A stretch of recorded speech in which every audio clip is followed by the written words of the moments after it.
Ya, selamat pagi. Om Swastiastu. Semoga semua dalam keadaan sehat dan berbahagia. Kembali kita bertemu dalam pembelajaran agama Hindu. Jadi nama Bapak Inyoman Sutarjana. Nah, selanjutnya kita akan belajar materi moksa atau kebahagiaan rohani ya.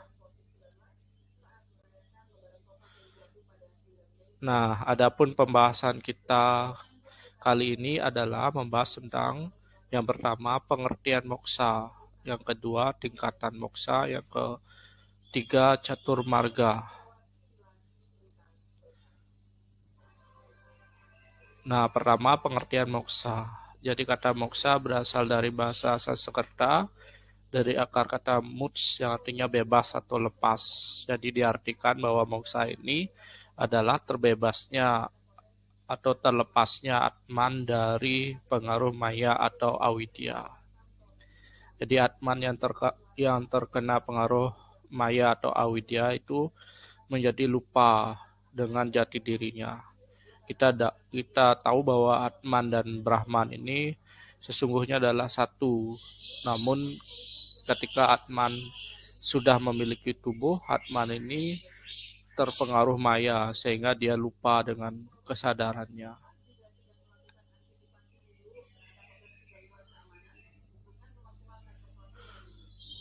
Ya, moksa diartikan sebagai bersatunya Atman dengan Brahman. Nah, ketika Atman ini terbebas dari Maya atau Avidya, maka Atman ini akan bersatu dengan Brahman. Ya.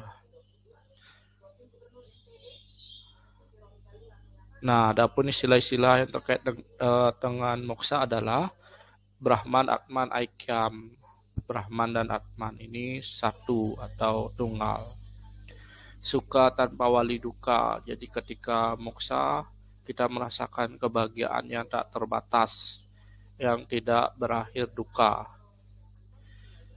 Manunggaling kaula Gusti atau menunggalnya antara Brahman dengan Atman, pencipta dengan ciptaannya.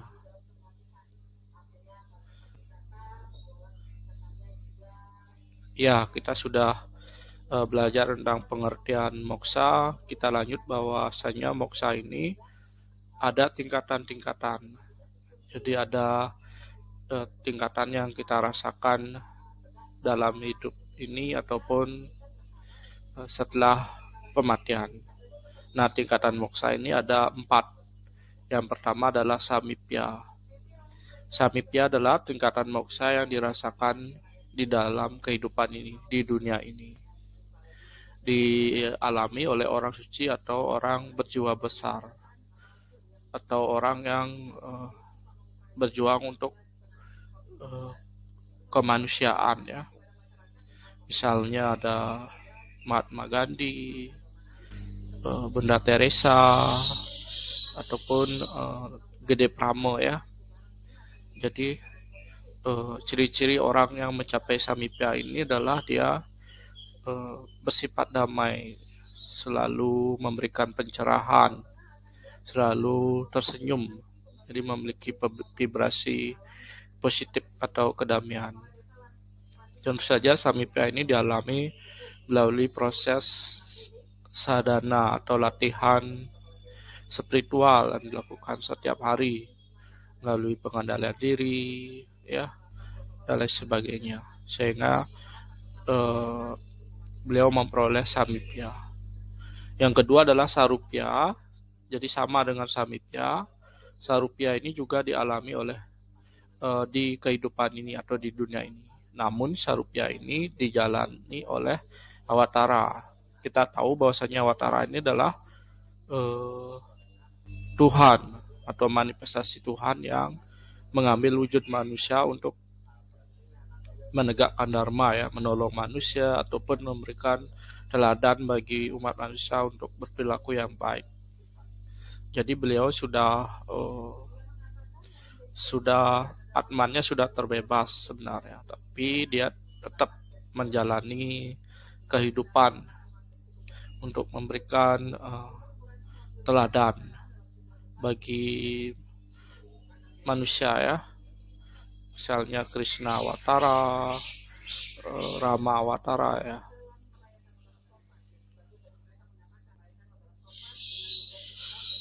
Selanjutnya adalah Salokya. Ini adalah tingkatan yang setara dengan Brahman atau Tuhan namun belum menyatu. Moksa ini dialami oleh roh leluhur yang disucikan, kemudian para dewa. Jadi memiliki kekuatan atau kesadaran setara dengan Tuhan namun belum menyatu. Sehingga dikatakan bisa terlahir kembali.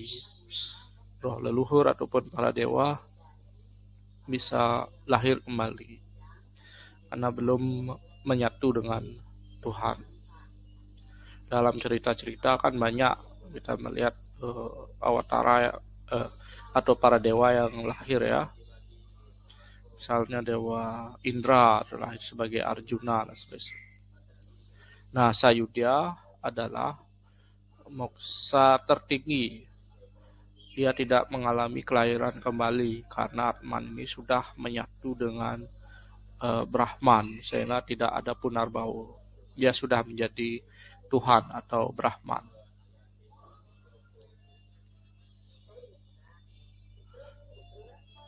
Nah, adapun upaya untuk mencapai moksa ini dilakukan dengan jalan yang disebut dengan Catur Marga.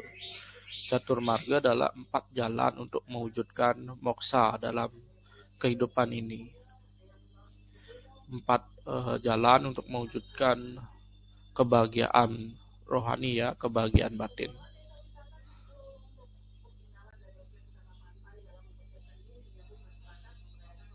Nah, jalan itu meliputi 4 ya, ada Bhakti Marga, Karma Marga, Jnana Marga, dan Raja Marga.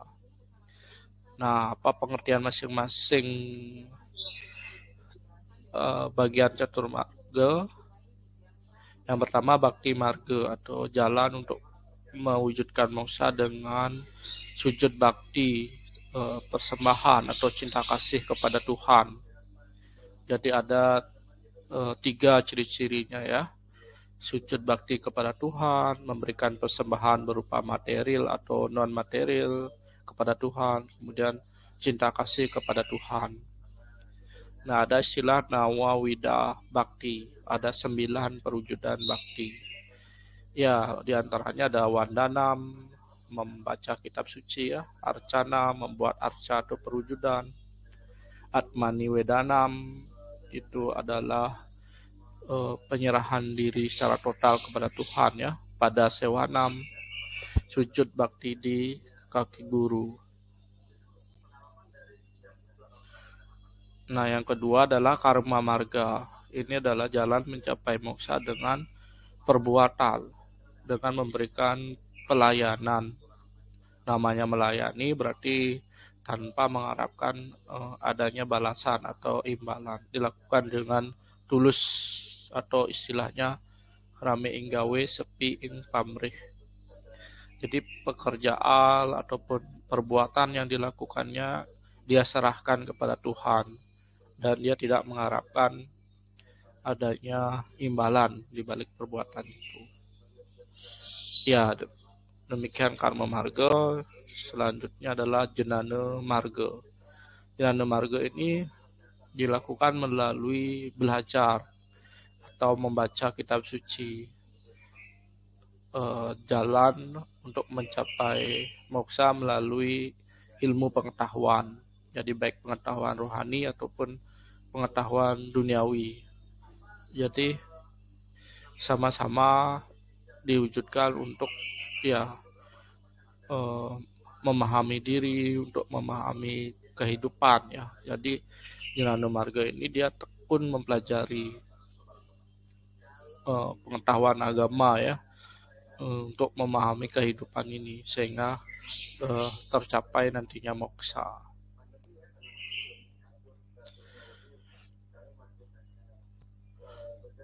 Selanjutnya adalah Raja Yoga melalui Tapa Brata Yoga Samadhi.